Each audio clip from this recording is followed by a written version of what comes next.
Hey, Aspires. A few years ago, I found out that Judah, the Italian glam band, was going to be playing in Los Angeles, and the Dragons were opening. So that was a no-brainer. Bought a fucking plane ticket and flew out to see Judah and the Dragons. And anyways,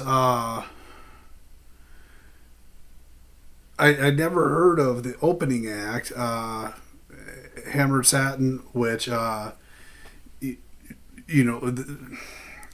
Don Bowles was DJing, playing a bunch of fucking really obscure Swedish glam, glam rock from all over the place. You know, like I had to go and ask him at one point, like, what is that song? And Cigarettes, Women, and Wine was the name of the song by Chicory Tip. And, you know, so, but then the opening band called Hammer Satin, which, great, a fucking full on 70s glam. I mean, it's sweet. It's Bay City Rollers.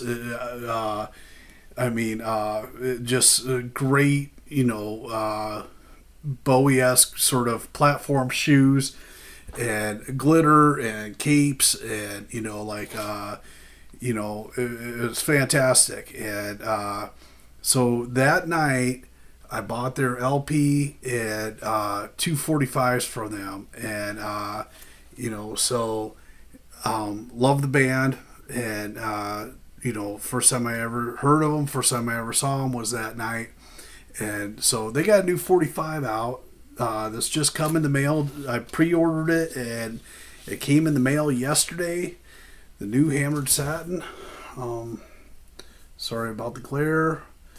It's a really light cotton candy pink colored cover. Hammer Satin there. And we got Rock and Roller Angel and Rock and Roller on here. And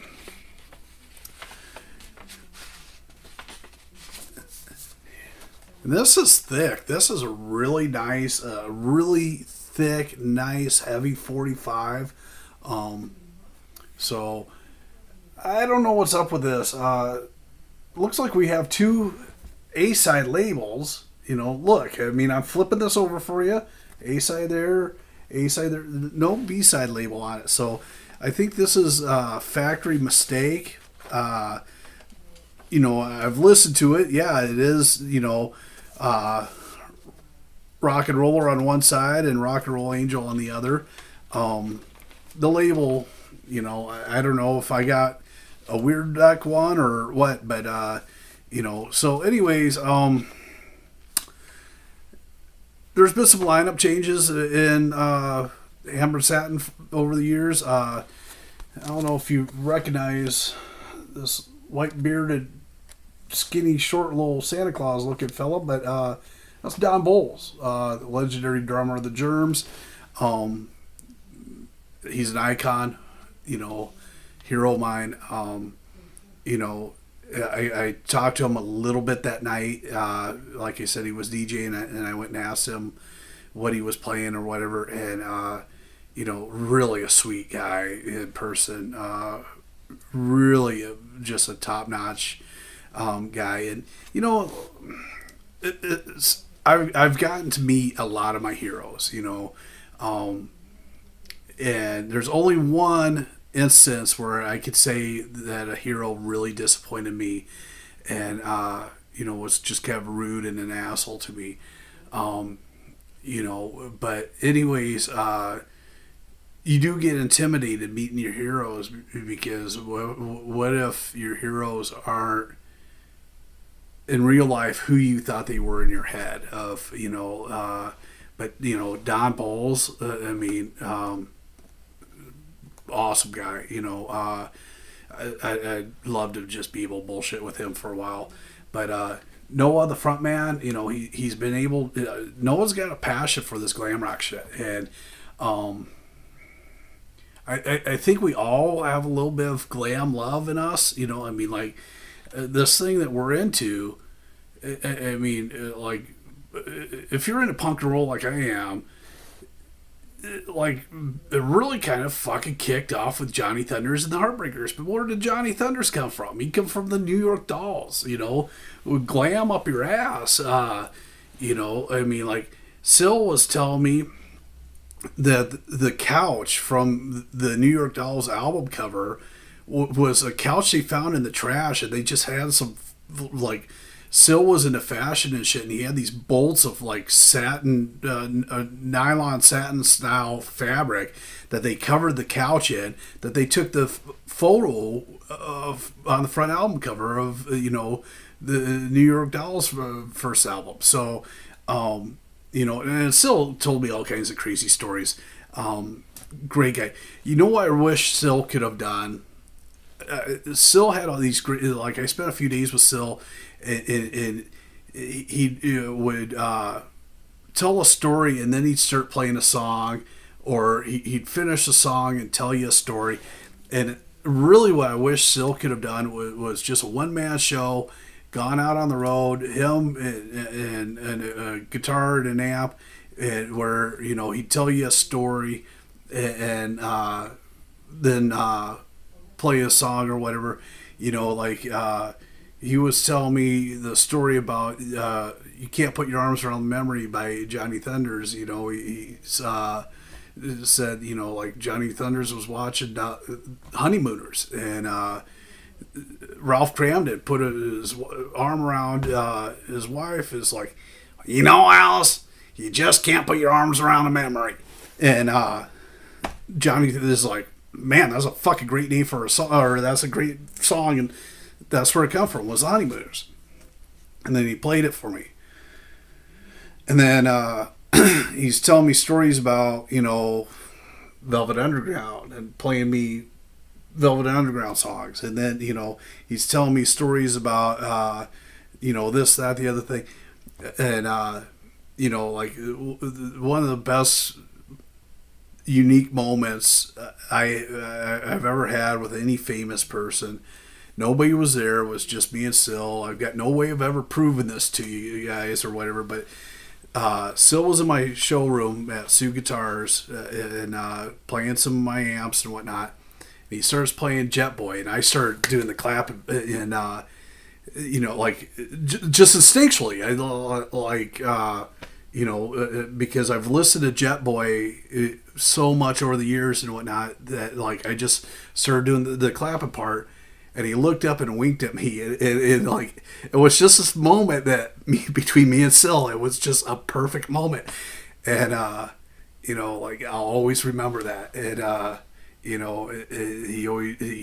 either call you Jackson or Baby, and sometimes he'd double it up and call you Jackson Baby, and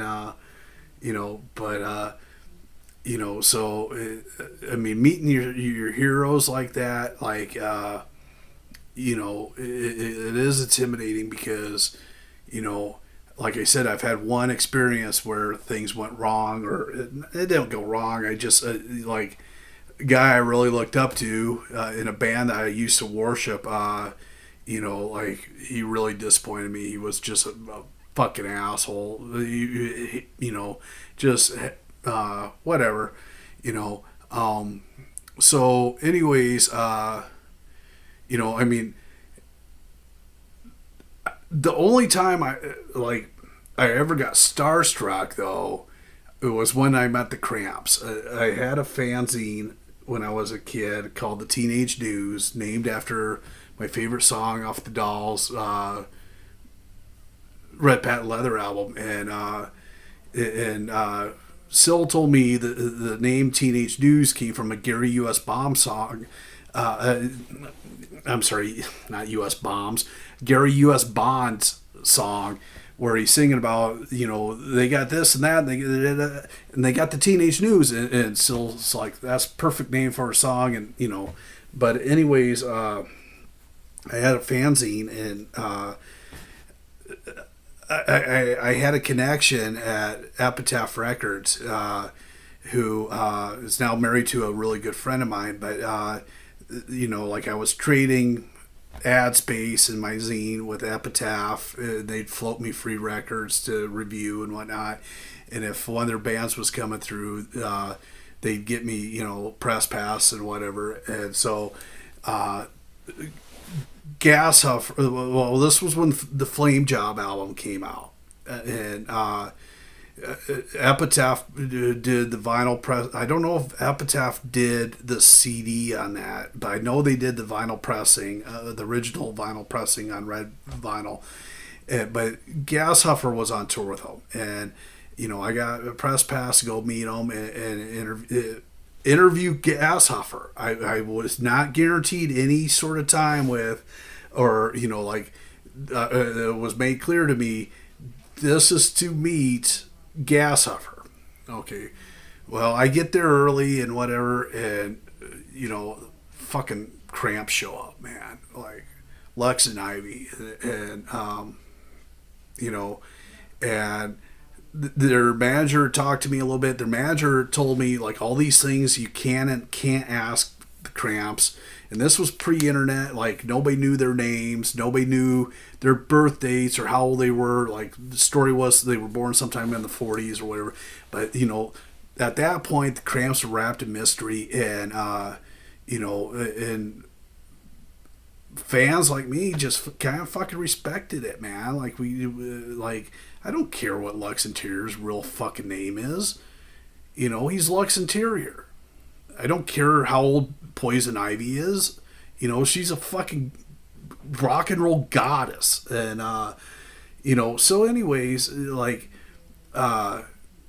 their manager said, he'd have me talk to him a little bit. And so here comes Lux and Ivy, and I hold my hand out to shake their hand, and all of a sudden, it dawned on me, this is Lux and Ivy. And my jaw hit the floor, and my tongue rolled out, and I was totally tongue-tied and starstruck, because, it just occurred to me that this is the fucking Cramps. They've been at every place, they've done everything, and there's nothing that I can say or do as a 17-year-old kid from Sioux City, Iowa. Actually, not even that. I'm from South Sioux City, Nebraska, a town of 10,000 people on the Nebraska side of the Missouri River from Sioux City, Iowa. And I'm 17 years old, and I ain't ever done shit with my life, and I ain't got a pot to piss in or a window to throw it out of. And, I was starstruck by Poison Ivy and Lux Interior. Only time in my life. I'm sure, Lux put his pants on just like I do, but I don't know. I mean, other than that, meeting heroes, I'm sorry, I've totally fucking digressed on this video. But Hammered Satin, if you dig glam, like I was saying, we all kind of dig glam. We're into this shit because of the Dolls. We're into this shit because of Bowie. And, that whole sort of glam thing, but there's more to the story than just the Dolls and Bowie. There's also, Sweet. Who doesn't love fucking the Sweet, man? The Sweet fucking rocks. Even the bubblegum shit, I mean, Bay City Roller, Saturday Night, man. You hear Saturday Night and you're chanting along, SATURDAY. It's there's something about that fucking genre of, I mean, it's glittery, it's glittery fucking oi. The sing-along oi shit or whatever, glam, it has that sing-along, chanting sort of vibe to it like oi does. But, it's bubblegum. It's fucking glitter. It's, it's your 8-year-old sister's fucking version of oi. And it's great. And you know what? Noah, the front man of Hammer Satin, he's a true believer. Him and Don had, I don't know if they still do it, but they've got a podcast called Kitten Sparkles Glam Litter Box or some bullshit like that.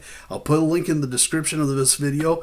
But yeah, this is out on Curation Records, and I'll put a link to where you can get one of these. And check out Rock and Roll Angel by Hammer Satin.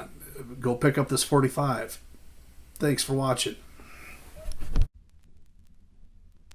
Let